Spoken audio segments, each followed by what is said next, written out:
Daled. Gimel Daled. Similarly, if one dedicates his produce before the time for tithing had come, and he redeemed it, it is liable. If after the time for tithing had come and he redeemed it, it is liable. If he dedicated it before it was completed, and the Gizbar completed it, and he redeemed it afterwards, it is exempt, because at the time when it is rendered liable, it was exempt. If a non-Jew provided a Jew to make for him dough, it is exempt from challah. If he presented it to him as a gift before rolling it out, he's liable. After rolling it out, he is exempt. If one makes dough with a non-Jew, if the portion of the Jew does not equal the measure liable to challah, he's exempt from challah. If one became a proselyte and had dough, if it was made before he converted, it is exempt. If after he converted, he is liable. If in doubt, he is liable. If one is not liable to the added fifth, Rabbi Akiva says all proceeds according to when the crust was formed in the oven. Okay. Mishna Zion. Now the question is, you've got a mixture of flours. Okay, it's a mixture of wheat and rice flour. If you can taste the flour in it, if you can taste the wheat flour at least, then the whole mixture requires challah. And furthermore, if you bake matzah out of this flour, you would actually be yotze on Pesach. And if it doesn't have such a taste, then there's no challah. Nice and simple. The connection is strong there. With if it tastes of wheat, then if and only if it tastes of wheat, are you chayav for challah, and are you yotze on matzah? Okay. I was actually curious about the fact, because when we bake matzah, we say like nothing but flour and water. Right, so right. If this rice flour got in, and so we're saying, I mean, the Mishnah is clearly saying that if rice flour is mixed into it, it's actually still okay. But I wonder if that is that's probably a b'diavad. That yeah, okay. If you haven't got any other matzah, then you can be yotze on this. It's kind of, when I keep thinking of the wheat matzah, I keep the wheat. I just keep thinking that it's kind of strange. Why would you want to even take a chance with that or something? But I guess it's all right. I guess. Well, we're talking. I think we're talking hypothetically here, and in a bit of a b'diavad case where there's nothing, you've got nothing else to make matzah out of than this mix of wheat and rice flour. Okay. Hanotel seor me'isa shelo hur mechalasa. So, okay, so we remember how they used to bake bread in the old days. They didn't have yeast. Yeast is a relatively new discovery. So sourdough what you do is you take flour and water and mix them together and leave them to ferment, and you'd have one big batch of pungent dough that's already fermented, and what you do is you take a small piece of that and stick it into your regular dough. So you keep it in storage somewhere, and the longer it stays in storage, the better it is.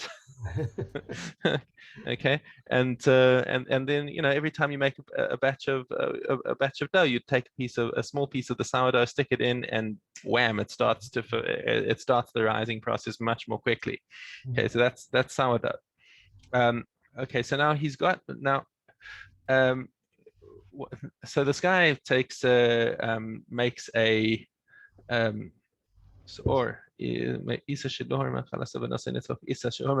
okay, so the case here is the guy is making so the guy's making his bread, and he's got his fresh dough, the one that hasn't and it's all mixed in nicely, and he thinks, oh, I haven't put in sourdough yet. So meanwhile, he takes challah from that first batch just to make sure. He knows that his dough is done, and then he wants to go and get some sourdough. So he takes some sourdough and puts it into his dough, and he mixes it all in. And then his wife comes in and said, "Did you just take from that sourdough?" And the husband said, "Yes." And he says, "But I haven't taken challah from the sourdough." Okay, so now what does the husband do? What do you do in order to fix up this mess over here? Because even though it's a very small amount, we've learned that because the sourdough has a very strong effect, there's no bittul b'shishim in this. If it's causing the dough to rise, then you can't say it's batel. Right. Okay. And this dough, that sourdough was tevel. So now what do you do with it? So if you've got any dough from somewhere else, because you don't want to take from dough that's potentially pater in order to, you can't take it from itself in order to pater it, because it's because it is a that's the question of taking from something that's pater to be for something that's chayav. Okay, so if he's got some dough somewhere else that is also tevel, so then let him take out extra from that when he's taking out challah from the other batch. Let him take a little bit extra lefi cheshbon. So how much, according to how much sourdough was in the mix. Right. So he's taking to make up for what wasn't taken over there. You say this is for the sourdough in there. And if this is all that he's got, he's only got this dough now, and it's got the tevel mixed in. Motzi challah achas ala kol. Now he has to take a full percentage of challah keilu, the whole, as if the whole thing was tevel. Why? Because he can't. It's difficult to rely on the. It's difficult to rely on the fact that he's going to get a pro rata. He can't. If the piece of sourdough were in the dough and he could see it there, he would just take out 1/24 or 1/48, whatever his shear is, and that would be it. But he can't, and that's what he's doing effectively if he's got something from somewhere else that he can take out from vadai tevel in order to pater this. But but now that the sourdough is mixed into the dough, he can't see where it is, and he's got nowhere else to take challah from. So he has to take 1/24 or 1/48 of the whole mixture, in order to guarantee, because it's nicely mixed in now, that so in however much he takes out, it'll be proportionately that much of the sourdough. So that's why he has to take out the full amount from there, and so that somewhere inside there is the dough that is some dough that is chayav. Okay. All right. Okay. Test. Kiyotzebo, similar case. Zaysei masik shenis aravu im zaysei nikuf. Inve batzir im inve olelos. So here you have untithed grapes or olives that got mixed in with grapes or olives that come from the matanas la'aniyim, which are pater from chumas and masros. If he's got some badai tevel somewhere else that he can separate from and take extra for the proportion that is chayav, okay, motzi lefi cheshbon, then he just has to take out a little extra in order to be pater the ones that in his batch. If all he's got is this mixture of grapes and olives that are some are chayav and some are pater, okay, motzi truma or trumas maser lakol, then he has to take out truma and trumas maser according to the entire measurement that way, because again, it sounds a little different, because in terms of the dough in the previous Mishnah, you've got a full mixture. It's all mixed in evenly. Here, grapes and olives, you would say, well, they're individual things. You can't say that they're that you're getting a big split. But that's really what the Mishnah is teaching us: is that when you have grapes and olives mixed in a big pile and they're all mixed up so much that you can't tell what's what, then you can actually treat them as a liquid. We had that also in Demai. I think it might have been in Demai, or no, was it Trumas? Where you have a whole bunch of olives in a sack where they got mixed up and you wanted to separate them out, you have to do it lefi cheshbon. You could do it lefi cheshbon because you can treat them keilu it's a liquid, where you have a proportionately well mixed in a bunch of tevel olives with the tithed olives. Okay, So now he has to take out the truma and the trumas maaser according to the entire thing in order to make sure that you're going to get the right proportion of tevel olives. Bashar maaser and the rest of the maaser and the maaser sheni lifi cheshbon. Oh, this sounds like I've got a guest coming in here. Hold on a second. Hello. Hi. Oh, look at you, how Is big you are. Elchanan? Yeah, he's grown a bit. Wow. And the hair and all. Mm-hmm. Yeah. He was born with hair, wasn't he? But he and I are he and I are about the same place. How long will it need? Okay. He and I are Yeah. about the same place as far as the. I think he's got more. Okay. So he's gonna sit with me for a little bit over here, and then I'm Okay. gonna start feeding him. So let me finish off this Okay. mission over here, and you can take over the heavy lifting. Okay. Okay. So the rest of it is Maser and Maser Sheni Lefi Cheshbon.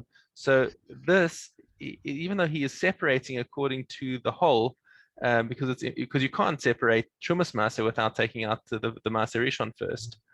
Okay. But what he takes out, he then only hold on, yes. Mafreshu Masters and a call the Eno Nosein Maser Rishon Alevi. He doesn't have to give the whole thing as Maser Rishon to the Levi, because that he only has to give according to the proportion of what actually was Chayev. Because Right. that's now a monetary thing that he owes the Levi. And what's Podeh Maser Sheni, and he only has to be Podeh Maser Sheni according to what's in the actual cheshbon. But the Truma and the Trumas Maser, that's a question of Isser for him, which he's got to make sure that he gets rid of. Really, Otherwise, right. you're going to have a situation of Maduma. Okay. Okay. Okay, pudding. Maisa Sheni.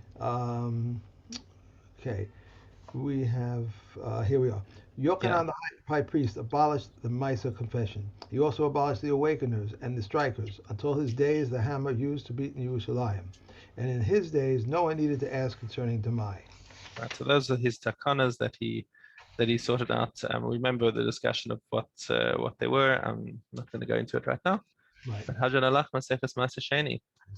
Okay, back to the beginning of Challah. Okay. Okay. 5 species are liable to challah: wheat, barley, spelt, oats, and rye. These are liable to challah and combine with one another, and they are forbidden on account of chadash before Pesach to be reaped before the Omer. And if one took root before the Omer releases them, and if not, they are forbidden until the next Omer. If one eats of them an olive's bulk of matzah on Pesach, he has fulfilled his obligation. An olive's bulk of chametz, and he is liable to charas. If one of them became mixed with the other kinds, he is the transgression on Pesach. If one vows to abstain from bread and tuvia, they are forbidden to him. So says Reb Meir. But the Chachamim say if one vows to abstain from dagan, he is prohibited from these only, and they are liable to challah and to maisris. Okay.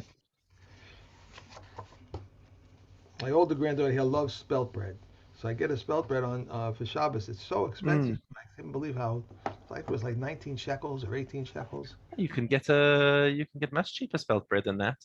Really? You don't need to get Dr. Mark's. You can No, get I get the one from the bakery. Habayit. that's about it. Right. At Best Market outside, they usually have this new Hamish bakery, whatever. They've got a whole bunch of different types of things. I think one of them was actually a spelt one, which is like very normal price for challah. Usually the one that they comes from Bnei Brak, I think it was. The one they put it out. That's not in a bag. It's like all put out. Just Oh no, the ones that are out open are like the ones that come straight out of the oven at Best Market, those I'll take. But anything else that comes open, I'm like, no. it's kind of like a little, I mean, That's it's Yerushalayim kind of challah, that everything is open, but still, yeah. it's a bad time of the year to do that. Hmm. All right, we We're are in in Masters, Aleph Zion. wine. After it has been skimmed, though it has been skimmed, it may collect from the upper wine press and from the duck and drink. Oil, when it descends into the trough, though it has descended, he may take it from the the press basket from between the pressing stone and the pressing boards, and put it on a cake or dish, but he may not put it into a pot or saucepan while they are boiling. Rabbi Yehuda says he may put it into anything except that which contains vinegar or brine.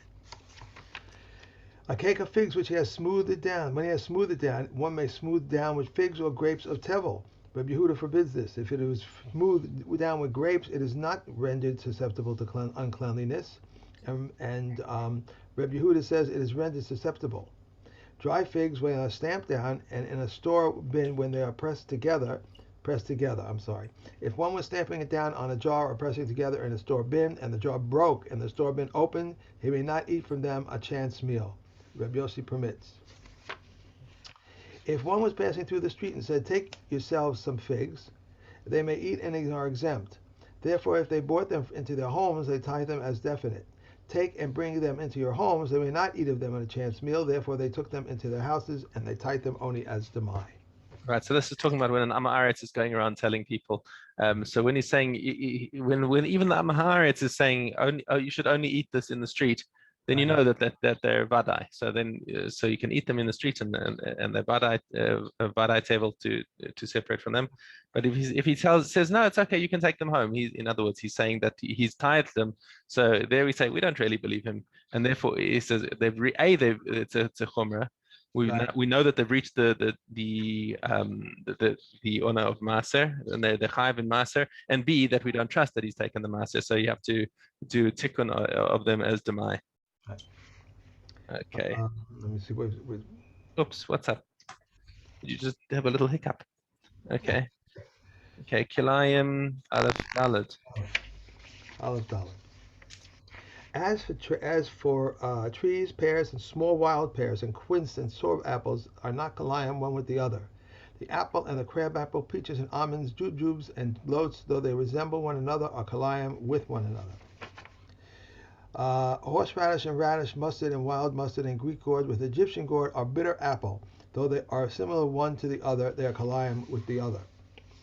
And the wolf and the dog, the wild dog and the fox, the goats and the deers, the mountain goats and the ewes, and the horse and the mule and the donkey, the ass and the wild donkey, though they resemble one another, are kalayim with the other. Okay. All right, now we're going to have a little interesting operation, because I've got to get another Seder of Mishna off my shelf over here, and I've got a little boy in my lap. Okay, hold on. You're going to have to just hold on for a second while I take this bottle out and use my other hand. Oops. Sorry for that little brief interruption in the feeding schedule. Yeah. Okay, doke. Negaim Yud Beis Daled.